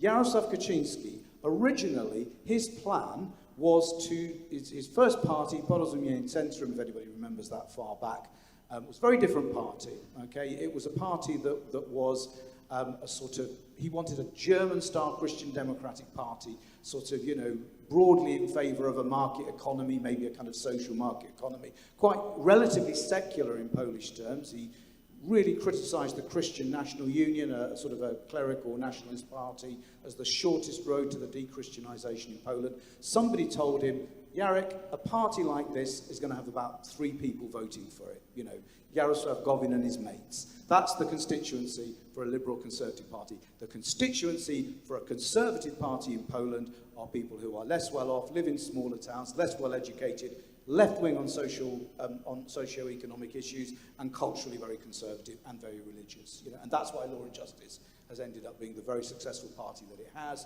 because Jarosław Kaczyński identified what the niche was on the right, okay, for a conservative party in Poland. That's an act of political entrepreneurship. So I think it's a bit of both. Can what happened in Poland be spread elsewhere and scaled up? First of all, I think there were very specific, Poland-specific factors that explain the outcome of the 2023 election. In a nutshell, most people didn't want Law and Justice to stay in office. Most people didn't want Donald Tusk to return to office. Okay? The difference in that election was made by the third way, trzecia droga. Trzecia droga was a gateway drug for people who didn't want Law and Justice to stay in office, but were queasy about bringing Donald Tusk back to power. That was the critical factor. Plus, it picked up some voters, particularly sort of business community, who toyed with the idea of voting for the Confederation, the radical right, during the summer, but because Hołownia managed to convince people once again that he was brand new as a result of his television debate, won those voters over. Very, very specific to Poland. There is, however, a general debate, which I think you're right to raise, which actually goes back to the first question, which is to what extent, in order to win, do parties opposed to parties like Law and Justice have to play their game. The political science literature is quite divided on this. Some political scientists say, yeah, you know, you've got to kind of raise those. You've got to do like kind of the Danish strategy, which is Danish Social Democrats, who are really tough on immigration. Others say, in fact, probably most political scientists say, well, the problem with doing that is you simply raise the salience of an issue which those parties will always outbid you on. Okay? You'll never be able to deliver on that issue in the way that those parties do. So by raising that issue, you're simply making salient an issue that you can't win on. Okay? Most political scientists that I can see agree with that. The problem is I think most political scientists want that to be true. Okay, they really want that to be true, and they don't want these parties to raise migration. Donald Tusk clearly doesn't agree with most political scientists because he's tried to outflank Law and Justice. The advert that Civic Platform ran during the election campaign on the migration issue, if Law and Justice had run that advert, they would have been absolutely crucified in the Western opinion-forming media. Donald Tusk got off very lightly, and all his supporters said, yeah, we kind of got to do this, okay? Kamala Harris, she hasn't read the political science literature because she's taking all those positions. You know, I mean, Donald Trump jokes about, you know, I'm going to get you a MAGA hat as a present, basically. So the political science literature is divided on this, but I think that there's quite a lot of motivational reasoning which wants them to think that avoiding these issues is actually the right thing to do, or not trying to outflank the radical right. A lot of politicians, however, including Donald Tusk and Kamala Harris, actually think that no, you know, we've got to match or actually try and outbid them on these issues. That's how we win. Thank you very much, Aleks. And now Fernando, Casal, Bértoa, answer. Well, I see everything, from the point of view of parties. And in this issue of immigration, I think that the problem is that, you know, none of the parties wants a proper debate. You know, I mean, you are mentioning, you know, that the left is ignoring the issue in many places.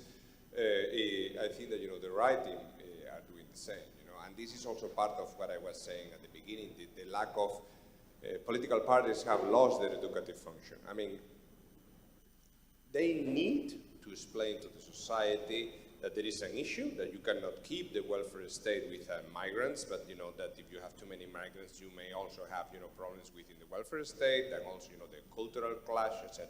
And it's a question of, you know, finding a compromise. The solution is not Merkel, the solution is not Orban.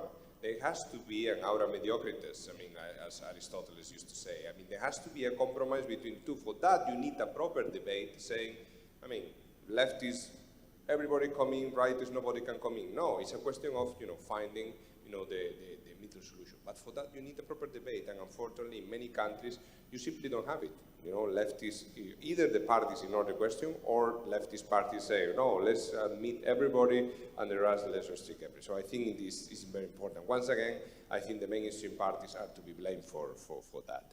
Regarding your question of structure agency, I mean, I agree with Aleks, it's a bit of everything, and if you think of the concept of cleavage of Bartolini and Mayer, right? Structure, ideology, organization. So you can also apply this, transplant this idea to your question. I think that the context is necessary, certainly, and is connected, you know, with certain positions or values, right?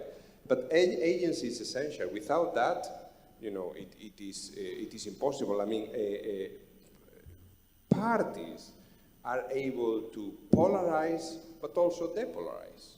So it is, at the end of the day, it's about agency. The context may be there, the society may be polarized, you know, but if political parties manage to moderate the situation, right, then, you know, no matter that the structure, you know, is in a certain way. Of course, you know, without the structure, the agency might be more difficult. But for example, if Orban managed to change the structure of competition in the 90s, you know, there is a beautiful article by Oñate published in European Journal of Political Research, or you know, Aleks has written a lot about it, you know, social Poland, liberal Poland, how Kaczynski changed the structure of competition in 2005. If you can change the structure of competition, of course you can even change a cleavage, and you can even, you know, determine what is going to use the structure in order to change the politics. And Wojciech, your question, well, first of all, you know, I always try to say that Tusk didn't win, so this is important. You know, Tusk lost the elections. Only that, you know, the context allow him, you know, to oust the populists. So, and I think that in this sense, it is, as I mentioned before, I think it is important that all the parties went into the elections with the idea that, okay, if we manage to get a parliamentary majority, we will oust the populists, but we still will keep our differences. And what is also important is to say that, not like, for example, what happened in Hungary. I mean, there were no constructive programs there. The idea there was just about ousting Orban. But there was not really, you know, constructive, you know, solutions of what happened after. You know, I think that this is a mistake. The important thing is that, you know, you go with your ideas, you still have your core voters, and you represent, you know, there is a full representation, and then, you know, we will manage to agree because, you know, keeping the populists in government is worse than, you know, the alternative. I think that, you know, this is very important. And of course, I think that bringing back the linkages to the voters, as you were mentioning, but not by adopting populism, not by behaving in a populist way. You know, I mean, as Peter Mayer used to say, mainstream parties are, you know, the responsible ones, and this is different from the populists. I think that, for example, assimilation does not work, and this is, for example, something that, as you know, also now the Christian Democrats in Germany are trying to do. I think that they are mistaken on their new strategy. I think that also accommodation does not work. There is a recent article in the British Journal of Political Science that showed that accommodation does not work. And I think that, for example, what happens when you have accommodation is that, you know, you become a populist yourself. Think of peace, you know, in 2005. It was not a populist party, right? But, you know, by mixing with the populists, it became a populist itself. And I would say even in Spain as well, you know, the Socialist Party, I wouldn't call it a populist party, but it has important populist elements that, you know, they didn't have before they started to mix with them. So, I mean, I think this is important to take into consideration.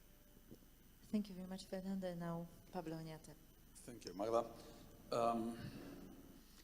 Well, I think that regarding the first question, immigration used by populists, well, I think that populists will probably use anything in order to reach their objectives.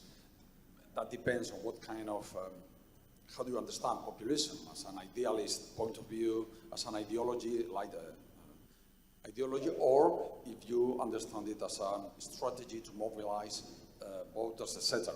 So, and I think, of course, if you look at the Latin American way of populism, probably immigration is not a problem for populists, because precisely they want to build the peoples as wide as they can, with an inclusive point of view. Here in Europe, what we have is the right-wing approach to populism and basically excluding populism. So yes, they use the immigration in order to defend the right people or the traditional people or heartland, as Paul Taggart used to put it.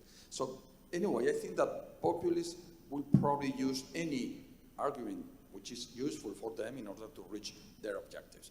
I think that they are going to go on using this argument. They have been successful not only defending certain positions in this regard, but also involving or engaging the mainstream parties in the same discourse.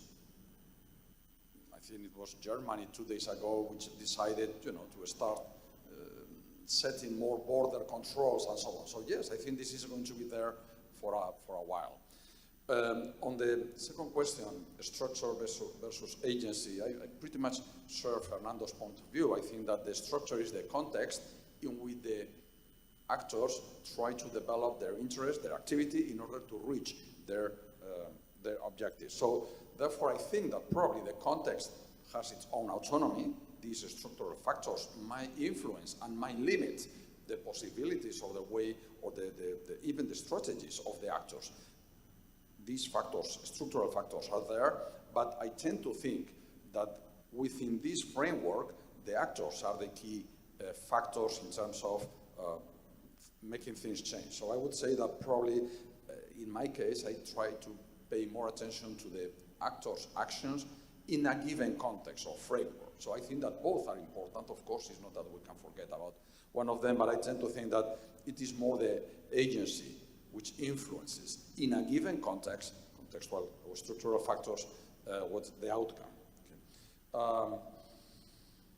Well, and whether should we become, or should an actor become populist in order to fight populism, or in order to defend democracy and stop backsliding, whether should you try to play more or less the same game and become a little bit like the one who really is harming democracy. I think that Fernando now was saying the Socialist Party in Spain adopting, I would say, some populist strategies. It's not a populist party, but Pedro Sánchez probably adopts populist strategies in order to achieve what he wants to achieve. But I think that, in principle, if those who are not in this line of action adopt the same strategy, this is when the populists have won. They have won because populists basically what they want to do is to change the scenario, to change the rules. If mainstream parties adopt their strategies, then they have won, because then democracy is not what it used to be. And then probably citizens are going to end up backing not the copy but the original. And therefore, we will not have probably many good arguments in terms of fighting those who are attacking democracy or who are eroding democracy. And finally, I would say very quickly the role of the European Union in this context, or the international influence in this context. Again, I think that it depends on the case. Probably political situations are complex, and probably there are a lot of interests going on at the same time. So probably we citizens, and if we believe that we are democrats, we will be expecting the European Union or any other international actor to be tougher on those who are not, or who are attacking democracy.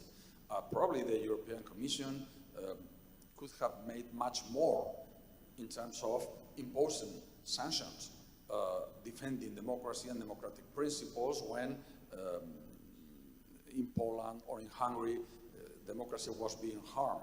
But probably, again, I guess that there must be, or can be, many, many different interests and limitations for the agents to work in a given context. So, do I think that the international factor, the international actors are always going to play the role of defending democracy? Probably not. I wonder why the Spanish government, we could say the European Union, but why the Spanish government is not making more in favor of electoral transparency in Venezuela. Well, it seems that we are about to be convinced that Maduro is not going to put on the table the minutes and so on of the elections. Well, yeah, why not? Why are we still, saying that, well, we have to give time, maybe this, that, now, I think that there are many factors, structural factors, that might condition and limit the range of action of those defending democracies. Well, probably we citizens, we academicians, we civil society maybe can do more to force those institutions to go further when defending democracy. Thank you. Thank you very much. And ladies and gentlemen, since 20 minutes we've got a coffee break. So it's time for the end of this interesting debate. Thank you very much for our speakers for a great contribution to the topic of backsliding of democracy.